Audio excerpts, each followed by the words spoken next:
Ayo, ayo, ayo, ayo, what it do, what it do, what it do, homie? It's your boy Wise. We back again with another one. WiseWorldUniverse got another video. So for today, man, we're going over how pro demons find survivors and end games quickly. Now, I've been asked this question a lot in a lot of my videos and on my streams. How do I find survivors quickly? What kind of builds do I use? What kind of strategies do I use? So I decided I was gonna make this video. I got some B-roll from, one of those dubs because I have so many. I got some B-roll from a recent game, and we're gonna go over it a little bit, and hopefully you can take some of this info and some of what you see and apply it to yourself if you're a demon main or if you're a survivor and you want to know what to look for. So let's get it started early. You know what I mean? Let's get it started early. We team Necro all day. So first thing we got going on here, I want y'all to notice. Okay, we start out, we're on a small map, fishing village. Okay, 2 tips about small map. 2 places you want to check off Jump Street if you don't start by them: the fishing village and the Nobi cabin. But we start off in fishing village. So as you can see, I'm just doing, the typical, the standard for what you do. You go around, you get some whatever. I'm not sure if I pulled up the map in this game. Okay, right here. Let's stop right here for a second. All right, demon mains. For everybody who's wondering, how do you find people quickly? People always ask me this. So here, we're going to go over right fast. You see this area down here? This is where the pages are. This area up here is where the dagger is. Survivors will not spawn, typically. Now, every now and again in the blue moon it'll happen, but it's so rare. I mean, it's like 1 out of 1,000. Survivors do not spawn near dagger or pages.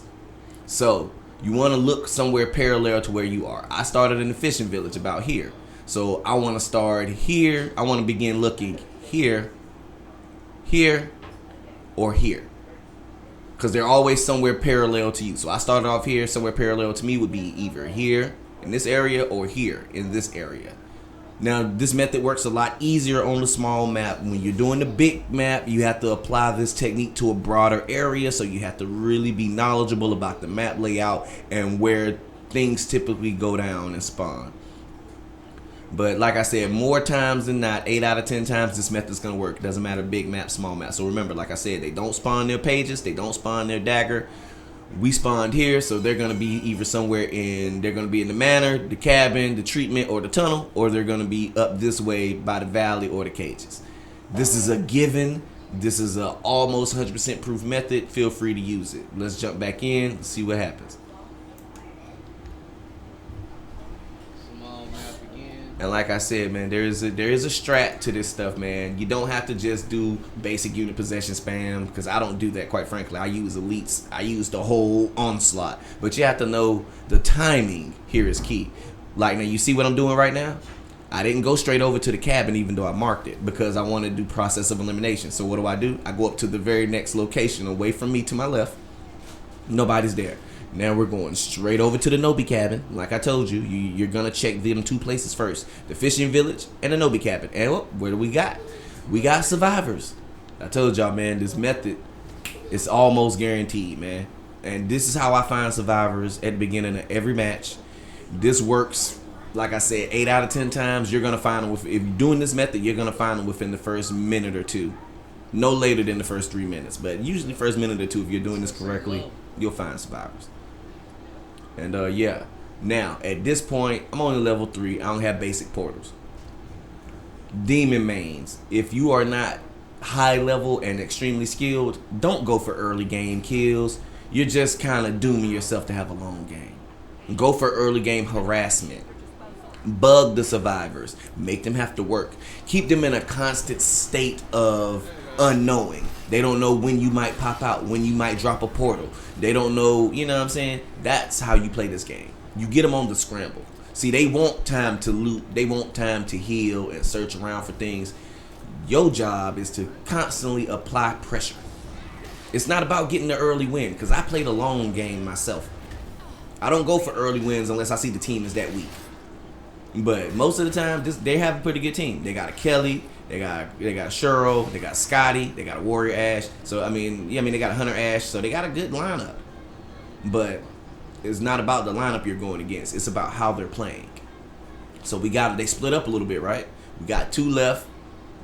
and 2 stayed. So what do? I go switch to the other 2. You kind of try to keep the harassment on all the survivors, no matter where they are on the map. You don't want them to have too much downtime, because the more downtime survivors have, the more chance they have to loot, get colas, get amulets, and just become overall stronger. And the survivors are going to level up faster than you. So that's just by default. They find pink F and all of that way faster than you get levels from trying to scare them or whatever. So your best bet when you're harassing, like you see, they're knocking me off early in the game.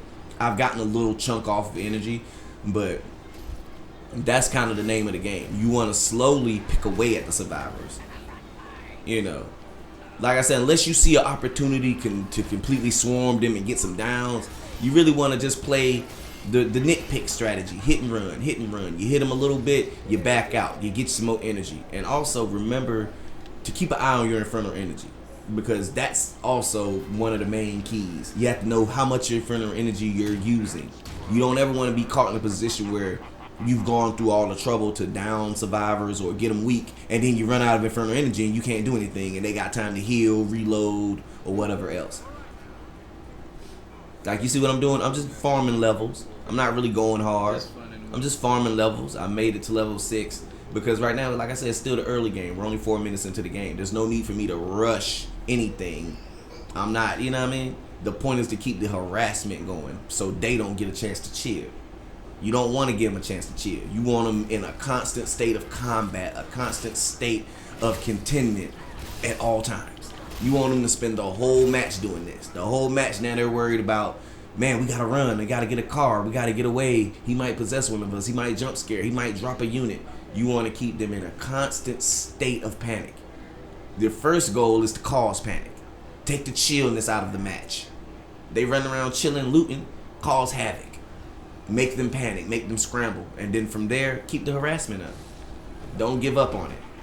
Like, see, I made a mistake right there. I didn't have anything to possess my units. Now, I could have got it down right there probably, but I didn't. That was a mistake on my part, but hey, like I said, mistakes happen. The key here is understanding your strat and what you want to do. Now, me, the kind of strat I play is, like I said, the harassment strat. They probably think I'm trying really hard to kill them. No, I'm just trying to take licks of energy off so I can make them use colas and whatever amulets they have left, and to see what kind of weapons they're using and how strong they are. Right now, I can tell they only have basics. Look at that. See the chunks I'm taking off? So it's all about, like I said, just bringing the game to you. At this juncture, I've taken 3 out of the 4 survivors and brought them to me. Now, they don't want to split up anymore because they're worried if they split, somebody's going to go down. And then we got one free runner, the Scotty. He's free running out there. But I'm not worried about Scotty. You know why I'm not worried about Scotty? Because I know I can kill Scotty by myself really, really easily. Scotty is one of the more weaker characters when it comes to, my experience from the game. And as aggressive as I play, I know I can down the Scotty by myself quickly. So I'm not even worried about him right now. I'm worried about the Cheryl, because she's going to keep them up. So I'm going to keep harassing Cheryl, forcing the other 2 survivors to not leave her side. So they can't leave to go try to loot up. They can't leave because they can't leave Cheryl. If they leave Cheryl and Cheryl goes down, that's a GG. And they understand that. So I let them get the car, of course. This is all just more ways of causing panic. I'm not going to possess the car. No, I'm going to let them drive. Because the longer they're in the car, the more the fear goes up. Out of here. So I'm just letting them have a little fun. Now you see how they're trying to figure out where they should go. So I figure, hey, let's make them move. You see how they're just sitting there, right? They're trying to hold things up. So you let them know, give them a little nudge, let them know you're still around. Then they're like, oh crap, he's still here. I gotta go.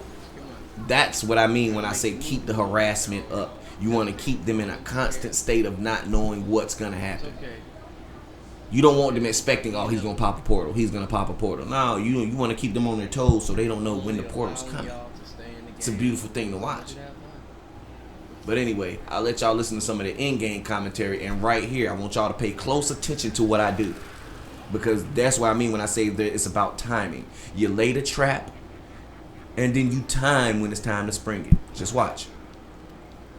I drop my flute. They don't know where it is. They're too busy fighting. And they've trapped themselves up on this treehouse where there's hardly any exits. Just watch. Pay close attention.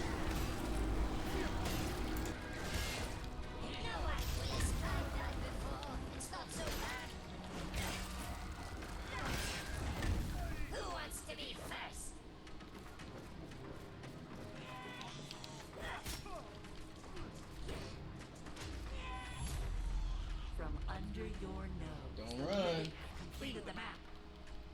You can't jump over there, fella. Okay?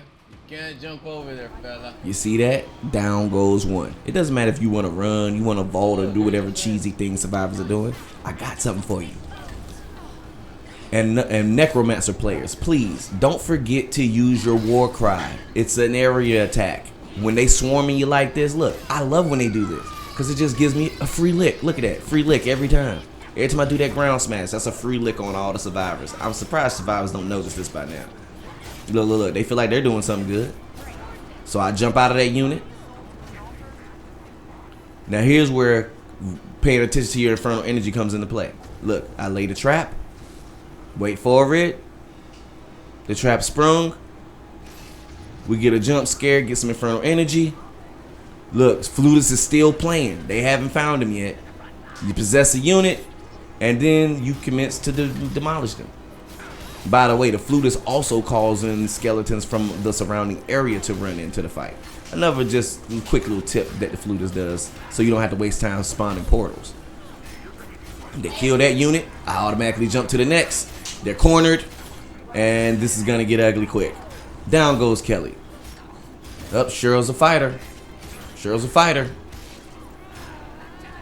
But in the end, the pressure becomes too much, and they succumb to it with one arm. So that's what I mean when I say, look at that. All three survivors down in the same little area, just trying to grab their friend for a res. Meanwhile, where's Scotty? See, he was the lone wolf. And another tip, man, survivors, please stop splitting up. Because against a good demon player, it don't matter who you got. You better stay together, because even one missing man can cause a collapse. Now, they were doing pretty good up to this point. Now look at Scotty, all the way back over here.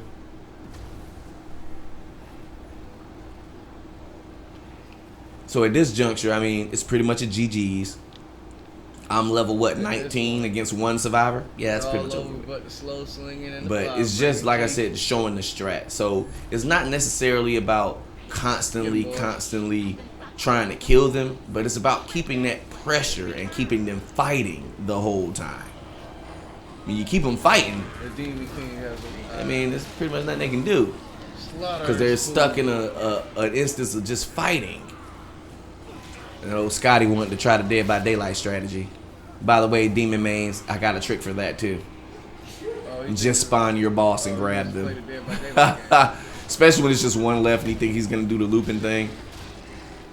Or they think they're going to get stuck in their iframes. Nah. You want to play the Dead by Daylight game. Come here, fella. I just teased him a little bit. That's alright, run. Bow down to me. Run, Scotty, run, Scotty, run. Run. No. Drink that cola, boy. No. But anyway, this has just been another masterclass display. Quick little video by your boy Wise, aka the Demon King, aka the Sauce Guy, because we give him the sauce and never the whole recipe, you know what I'm talking about. I just wanted to drop a quick little tips with some gameplay to show what I mean. So Demon Mains, hey, if you're having struggle and you're struggling, check it out. Try the strat, man. And remember, keep them in a constant state of panic, constantly fighting. But anyway, if you like what you see, man, hit that sub button for your boy. It's free, man. Like, share, comment. I try to reply to everything. I read everything. We're streaming daily on Twitch, WiseWorldUniverse-Twitch TV. Check us out on all our other platforms that you see on the screen. And man, I rock with y'all. I love y'all. Shout out to everybody who's been rocking with me. And yeah, it is what it is, man. So I'll catch y'all on that next one. In the meantime, between time, y'all already know what it is. Oh, we in the building, man. Wise man out.